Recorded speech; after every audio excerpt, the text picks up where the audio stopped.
What's going on, everybody? You already know what today is. It's just another day in real estate. So I want to ask you a question. If you were a professional racer, you raced for NASCAR, and you had this really big race coming up, is there any way that you would enter that race and get on the track without taking your vehicle to the mechanic, just to allow them to look under the hood and take a look at your vehicle to see what was going on?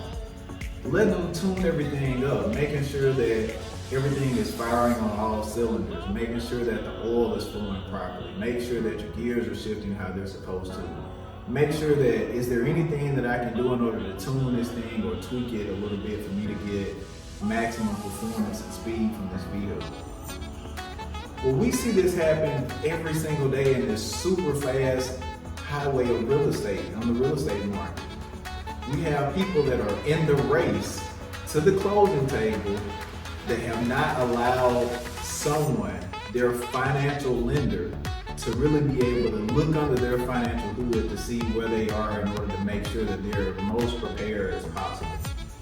We see people fall in love with homes all the time, and then they're backtracking, trying to figure out, well, I don't necessarily want to put down 20%. I would prefer to put down 10 or 5%, or I may want to put down 20% in order to avoid PMI. Or I don't want to have that much liquidity in my home. What are my other options? What does my payment look like? I would love for my payment to be X dollars, but it's here. What is my rate going to be? I want to shop rates to make sure that I'm getting the best rate from the lender that I'm working with.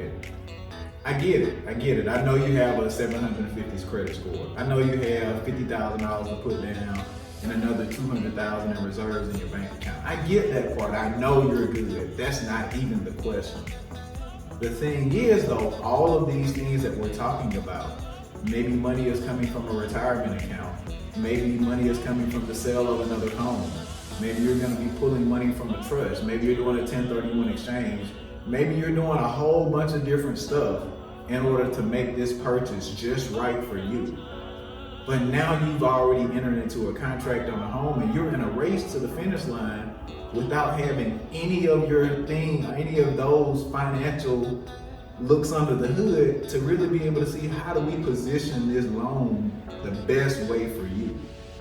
I know the biggest misconception about the pre-approval process is that it's a yes or no, or it's really for people that aren't financially savvy or prepared and all of those things.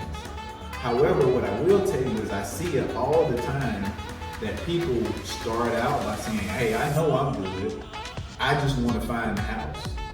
They find the house, and then now they're backtracking and they're frustrated because we're trying to push towards a closing date that they want to be able to get into their home. But now there are so many different variables in their loan process, and how much they're willing to pay for the house and how much they can pay. And I'm going to finance this amount, but I'm going to pay cash for that amount. And I'm going to do all these things, but we're only going to put it in my wife's name instead of my name. Or, hey, I'm self-employed and I got to have my 2 years of tax returns. Or, hey, I'm base plus commission and they can't count my commission income even though I make $150,000 a year. There are so many variables in that process.